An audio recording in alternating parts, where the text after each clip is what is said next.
أعوذ بالله من الشيطان الرجيم بسم الله الرحمن الرحيم فلا أقسم بما تبصرون وما لا تبصرون إنه لقول رسول كريم وما هو بقول شاعر قليلا ما تؤمنون ولا بقول كاهن قليلا ما تذكرون تنزيل من رب العالمين ولو تقول علينا بعض الأقاويل لأخذنا منه باليمين ثم لقطعنا منه الوتين فما منكم من أحد عنه حاجزين وإنه لتذكرة للمتقين وإنا لنعلم أن منكم مكذبين وإنه لحسرة على الكافرين وإنه لحق اليقين فسبح باسم ربك العظيم. صدق الله العظيم. الحمد لله رب العالمين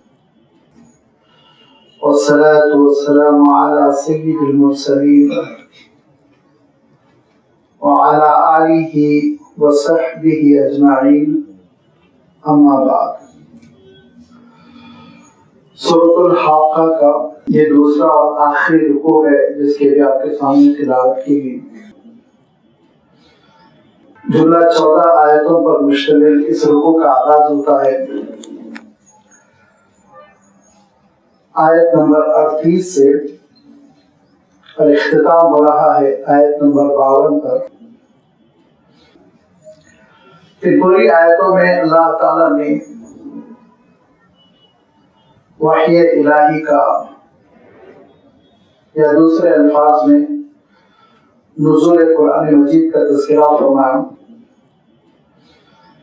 اور آپ حضرات کو یاد ہوگا کہ اس سورت کے آغاز میں ایک بات آپ کی خدمت میں رکھی گئی تھی کہ سورۃ الحاقہ کا نزول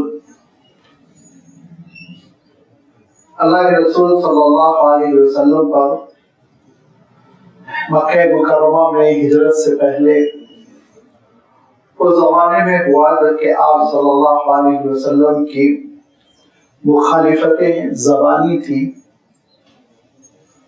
یہ ابتدائی نبوت کا زمانہ تھا، نبوت کا تیسرا چوتھا سال تھا جبکہ یہ سورت نازل ہوئی. یہ وہ وقت تھا جبکہ مشرکین مکہ اور قریش کے مخالفین اور صلی اللہ علیہ وسلم کی شان میں گستاخی تو کر رہے تھے لیکن ان کے اندر اتنی ہمت نہیں تھی کہ مسلمانوں پر ہاتھ اٹھاتے. ابھی ان کے اندر اتنی جرأت نہیں تھی کہ اللہ کے رسول صلی اللہ علیہ وسلم کے سلسلے میں وہ تکلیف دے اور رویہ اپناتے جو انہوں نے 5-6 سالوں کے بعد اپنایا، ہجرت سے پہلے اپنایا. شروع کا زمانہ تھا، دھیرے دھیرے لوگ مسلمان ہو رہے تھے. آپ صلی اللہ علیہ وسلم زیادہ تر دار ارقم میں تربیت کا انتظام فرماتے. حضرت ارقم رضی اللہ تعالیٰ عنہ کے مکان میں قیام رہتا. اس موقع پہ جو میٹنگیں ہوتی، مشرکین مکہ کے جو مشورے ہوتے وہ یہ کہ آپ صلی اللہ علیہ وسلم کو کوئی ایسا ٹائٹل دیا جائے، ایسا لقب، ایسا نام دے دیا جائے جس کی وجہ سے، جس کے ذریعے سے دھیرے دھیرے جو لوگ مسلمان ہو رہے ہیں اس پر روک لگا دے، پابندی لگ جائے، کچھ ایسا پروپیگنڈا ہو جائے کہ لوگ قریب نہ جائیں پھر اسلام کے. لہذا اکثر و بیشتر کبھی شاعر کہا جاتا، کبھی مجنون کہا جاتا، کبھی کاہن کہا جاتا. شاعر کہنے سے آپ یہ مت سمجھیے کہ ہمارے زمانے میں جیسے شاعر ہوتے ہیں زبردستی کلام سناتے ہیں وہ مسئلہ نہیں تھا. عرب میں اس زمانے میں شاعر ہونا بہت بڑی بات تھی. ان کا کانسیپٹ یہ تھا, وہ بیچارے یہ سمجھتے تھے کہ ہر شاعر کے کنٹرول میں ایک جن ہوتا ہے. وہ جن صاحب جو ہے غزل, قصیدہ, نظم وغیرہ القاء کرتے ہیں, ذہن میں ڈالتے ہیں. اور خاندان میں اعزاز کی بات سمجھی جاتی تھی, بہت عزت کی بات سمجھی جاتی تھی کہ کوئی شاعر پیدا ہو جائے, کیونکہ اس سے ان کے خاندان کی عزت ہوتی تھی, ان کے خاندان کی شہرت ہوتی تھی. وہ قصیدے لکھتا, خاندان کی تعریف کرتا, دشمن کا جواب دیتا قصیدوں کے ذریعے سے. لہذا عربوں کی شاعری کا معیار بہت اونچا تھا. ایک بات ہمارے ذہنوں میں رہے, کیونکہ ہم ایام جاہلیت کہتے ہیں, دور جاہلیت سے ہمارے ذہن میں کبھی کبھی بسا اوقات یہ غلط فہمی پیدا ہوتی ہے کہ شاید ان کا ادب, ان کا لٹریچر بھی ڈیولپڈ نہ ہو. نہیں, ان کا ادب اور ان کی شاعری بہت ڈیولپ تھی, اتنی ڈیولپڈ, اتنی ترقی یافتہ, اتنی بلند اور اتنی اعلیٰ کہ آپ اندازہ لگائیے آج تک بھی کوئی عربی نہ اس وقت نہیں ہوتا جب تک کہ وہ دور جاہلیت کی شاعری نہ پڑھ لے. بالخصوص 7 قصیدے تو ان کے بہت مشہور ہیں. سوا معلقہ جس کو کہتے ہیں, جو اتنے ان کو پسند آئے تھے کہ کعبے کے غلاف سے لکھ کے لٹکا دیا گیا تھا. بسا اوقات یہ بھی روایت آتی بماء الذهب, سونے کے پانی سے لکھ کر اس کو غلاف کعبہ سے لٹکا دیا گیا تھا. وہ 7 قصیدے تو ماسٹر پیس ہے لٹریچر کے, آج تک شاہپارہ میں. تو ان کا شاعری کا ذوق بہت بلند تھا. لہذا وہ یہ چاہتے تھے کہ اللہ کے رسول صلی اللہ علیہ وسلم کو شاعر قرار دیں, اور شاعر قرار دینے کی وجہ سے جو کلام میں تاثیر ہے, جو قرآن مجید کی صورتیں اللہ کے رسول صلی اللہ علیہ وسلم سنا رہے ہیں, پڑھ رہے ہیں, تلاوت فرما رہے ہیں, اس پر لوگوں کی تربیت ہو رہی ہے, وہ یاد دلایا جا رہا ہے, تو ذہن وہ منتقل ہو جائیں گے کہ یہ شاعری ہے, پوئٹری ہے, ہمارے پاس ادب تو ہے ہی اونچے درجے کا. لیکن ایک بہت بڑا مسئلہ تھا, اور وہ سورۃ الشعراء میں اللہ تعالیٰ نے بیان فرمایا کہ اس زمانے کے جو شعراء تھے, جو شاعری کرتے تھے, خیالات تو بہت بلند ہوتے تھے, خیالی گھوڑے تو بہت دوڑاتے تھے, لیکن اخلاق کا معیار بہت پست تھا ان کا. وہ اپنی شاعری کے ذریعے سے پیسے کمانا چاہتے تھے. وہ عمرا کی, امیروں کی تعریف کر کر کر, ان کی شان میں قصیدے لکھ لکھ کر دولت کمانا چاہتے تھے. نمبر 1. نمبر 2, بات تو بڑی اچھی کرتے تھے, لیکن عمل بالکل نل, عمل نہیں کرتے تھے. عمل یہ اعتبار سے آج بھی ہوتا ہے, اکا دوکا چھوڑ کر. عام طور پر شعراء کا کلام جتنا معیاری ہوتا ہے اتنا کردار معیاری نہیں ہوتا ہے, اللہ ماشاء اللہ, سب کو میں نہیں کر رہا ہوں, کوئی شاعر ہو تو برا نہ مانے, لیکن عام طور پر یہی دیکھنے میں آتا ہے. اللہ تعالیٰ ارشاد فرماتا ہے ان کا عالم تو ہے کہ یتبعهم الغاوون, ان کا گروپ دیکھ لیجیے جو ان کے ساتھ بیٹھتا ہے, ان کی پیروی کرتا ہے, بوتلیں چلتی ہیں, جھگڑے ہوتے ہیں, گندگیاں ہوتی ہیں. شاعر کے ساتھ یہ چیز تھی. اور اللہ کے رسول صلی اللہ علیہ وسلم کا معاملہ یہ تھا کہ کردار کا گزشتہ صورت میں گزر چکا ہے, کردار کا جو معیار تھا بہت بلند تھا. انک لعلی خلق عظیم, عظیم الشان کردار اللہ کے رسول صلی اللہ علیہ وسلم کا. انسانیت, توازی, ہمدردی, محبت, نرمی گفتار, یہ ساری چیزیں اللہ کے رسول صلی اللہ علیہ وسلم کی اس قدر اعلیٰ معیار کی تھی کہ یہ بیچاروں کا پروپیگنڈا نہیں چل پاتا تھا. دوسری چیز یہ کہتے تھے کاہن ہے.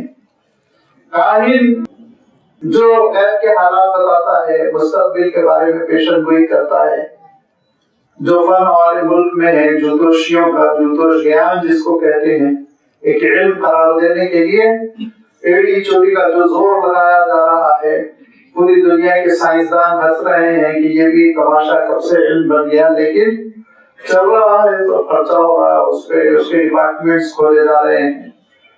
تو یہ جوتشی, غیب کے حالات بتانا, یہ مشرکوں کے پاس ہمیشہ سے اہم رہا ہے، اور اللہ کے رسول صلی اللہ علیہ وسلم کے زمانے میں بھی بہت اہمیت تھی۔ تو اللہ کے رسول صلی اللہ علیہ وسلم کو کاہن بھی کہنے کی کوشش کرتے تھے، اور اس کی وجہ یہ تھی کہ کاہن جو ہوتا ہے، جو جوتوشی ہوتا ہے، وہ جملے ایسے کہتا ہے جس کے ڈبل میننگ ہوتے ہیں، کاؤنٹر قسم کے۔ کوئی جائے اس سے ہاتھ پاٹ دے کر کہے کہ میری شادی ہوگی نہیں ہوگی، تو اس طرح کی ظلمانہ گفتگو کرے گا کہ اگر ہو گئی تب بھی اس کی بات صحیح لگے گی، نہیں ہوئی تب بھی اس کی بات صحیح لگے گی۔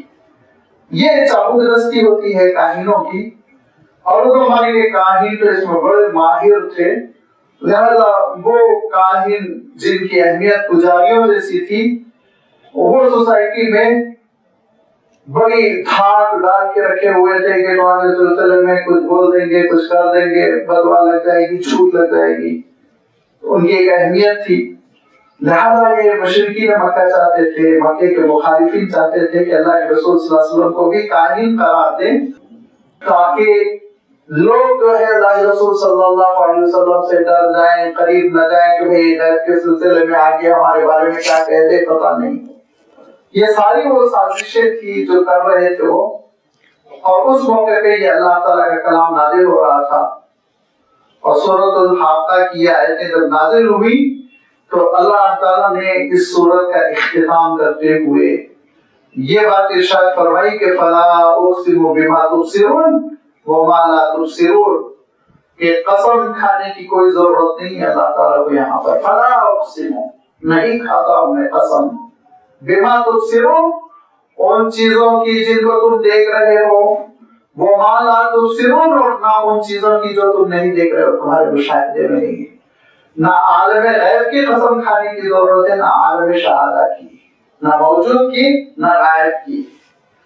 بڑی تشریحات ہے، بڑی تفصیلات ہے، اور ان تفصیلات میں بڑا حسن ہے، ان تفصیلات میں بڑی جان ہے۔ مفسرین نے جو باتیں ارشاد فرمائی ان میں سے ایک تفصیل، ایک تشریح، ایک تفسیر آپ سماعت فرمائیں، فلا اقسم بما تبصرون، جو تم مشاہدہ کر رہے ہو اللہ کے رسول صلی اللہ علیہ وسلم کی حیات طیبہ کا۔ 40 سال تو نبوت سے پہلے تمہارے درمیان گزر چکے، اور ابھی نبوت کے بعد بھی 4-5 سال گزر چکے ہیں۔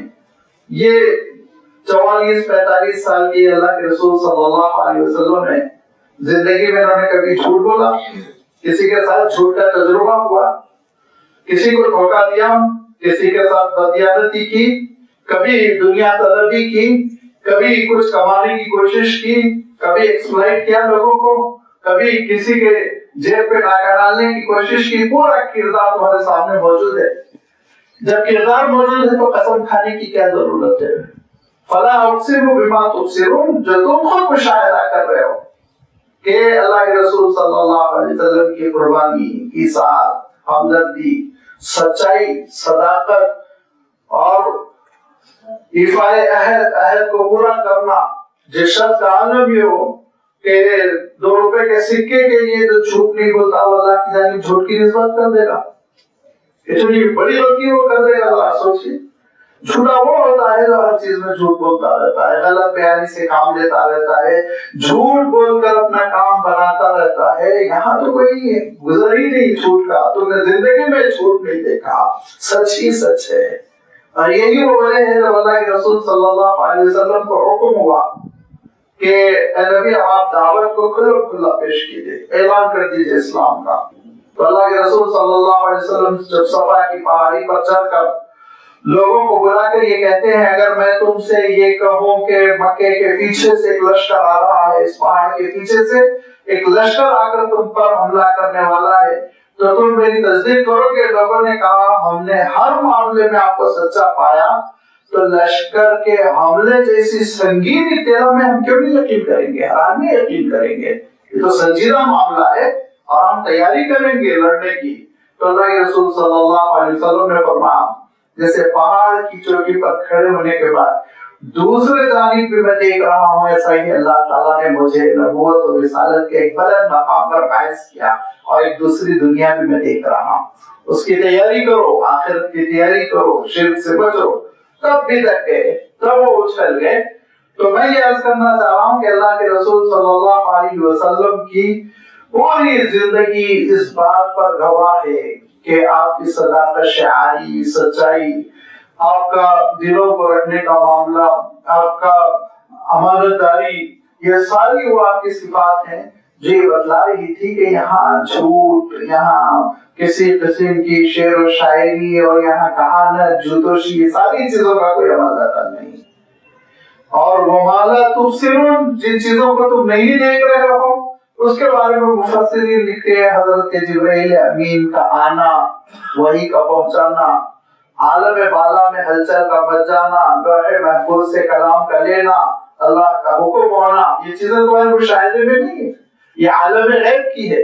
لہذا عالم غیب کی حقیقتیں بھی بتلا رہی ہیں، اور عالم مشاہدہ جو تمہارے سامنے جو چیز موجود ہے جس کو تم دیکھ رہے ہو یہ بھی بتلا رہی ہے کہ یہ بس اللہ کے رسول ہیں۔ فَلَا أُقْسِمُ بِمَا تُبْصِرُونَ وَمَا لَا تُبْصِرُونَ، یہ بھی تشریح کی مفسرین نے کہ ذرا غور کرو جو چیزیں تمہارے مشاہدے میں ہیں، تمہارے ریسرچ میں ہیں، تمہاری سائنس جہاں تک پہنچ گئی ان چیزوں پر بھی غور کرو۔ یہ پوری کائنات کی وسعت، یہ ستاروں کا چمکنا، یہ چاند و سورج کا آنا جانا، یہ لیل و نہار کا ہونا، دن و رات کا ہونا، ساری چیزیں جو تمہارے مشاہدے میں ہیں یہ بھی گواہی دے رہی ہیں، اور وہ چیزیں جو تمہارے مشاہدے میں نہیں ہیں، یہ دنیا کا برپا ہونا، پھر ختم ہو جانا، قیامت کا آنا، میدان حشر کا برپا ہونا، جنت کا ہونا، جہنم کا ہونا، یہ سب غیب کی چیزیں ہیں۔ یہ ساری چیزیں گواہی دے رہی ہے کہ اس بات پر انہو لقول رسول کریم، کہ یہ ایک بہت ہی بزرگ و برتر رسول کی بات ہے جو پیش کر رہے ہیں، جو من جانب اللہ ہے۔ آگے چل کے ارشاد فرمایا تنزیل من رب العالمین، جو رب العالم سارے عالموں کا مالک القا فرما رہا ہے، وہ کلام ہے جو یہ اللہ کے رسول صلی اللہ علیہ وسلم پیش کر رہے ہیں۔ انہو لقول رسول کریم، بے شک یہ ایک بہت ہی بزرگ و برتر اور انتہائی کریم النفس، شریف النفس رسول کا کلام ہے، رسول کی بات ہے جو اللہ تعالیٰ سے لے کر پیش کر رہے ہیں۔ نہ شعر و شاعری ہے، نہ کہانت ہے۔ وما هو بقول شاعر، یہ کسی شاعر کی گفتگو نہیں ہے۔ جیسے کہ میں عرض کر چکا ہوں کہ شاعری کا معیار بالکل الگ ہوتا ہے۔ اچھا، لیٹریری طور پر بھی، ٹیکنیکلی بھی شاعری بالکل الگ چیز ہوتی ہے۔ شاعری میں آپ جانتے ہیں نا، وزن ہوتے ہیں، اوزان، ردیف، قافیہ، وزن، اور اس کے بحور، بحریں ہوتی ہیں، شاعر حضرات جانتے ہیں۔ لیکن اللہ تعالیٰ نے قرآن مجید میں عجیب و غریب انداز اپنایا کہ یہ نثر کی شکل ہے، پروز کی شکل، لیکن اوزان قرآنی عجیب و غریب چیز ہے۔ وزن اور جو صوتی آہنگ ہوتا ہے، اس صوتی آہنگ کی بھی پوری رعایت ہے، اور اس کے ساتھ ساتھ کلام منصور ہے، منظوم نہیں ہے۔ یہ عجیب و غریب نیا اسلوب تھا جو عرب سے بالکل معروف نہیں تھے، تعارف ہی نہیں تھا اس اسٹائل کا، اس اسلوب کا۔ اس لیے تو چونک پڑے کہ کس لوگ لہجے میں گفتگو کر رہے ہیں، الف لام میم ذالک الکتاب، کبھی نہیں سنے تھے ایسی باتیں۔ طٰہٰ وما انزلنا القرآن لتشقى، کبھی نہیں سنے تھے طٰہٰ، الف لام میم، الف لام را، انداز، یہ ساری وہ چیزیں تھی جو بتلا رہی تھی کہ یہ کلام شاعری نہیں ہے، یہ اس طرح کے قصیدے، نظم اور اوزان، ردیف، قافیہ والی چیزیں نہیں ہے جو ایک شاعر کا رفتہ ہے۔ تو ٹیکنیکلی بھی یہ عجیب و غریب کلام ہے کہ حزن ہے، تاثیر ہے، خاص قسم کی صوتی آہنگ ہے جو پڑھنے میں ملحوظ رہتی ہے۔ اس کے باوجود یہ احکام ہے، ہدایت ہے، اس کے باوجود یہ انسانوں کے دلوں سے خطاب کرتا ہے۔ وما هو بقول شاعر قلیلا ما تؤمنون، لیکن بہت کم تم ایمان قبول کرتے ہو۔ ضد، ہٹھرمی، یہ سب سے بڑی مصیبت۔ دل مان رہا ہے شعر و شاعری نہیں ہے، اور اس کے لیے آپ جانتے ہیں کہ ہجرت سے پہلے جو ان کی زبردست میٹنگ ہوئی تھی، ایک مشورہ ہوا تھا، اور جس میں جناب ابلیس بھی ایک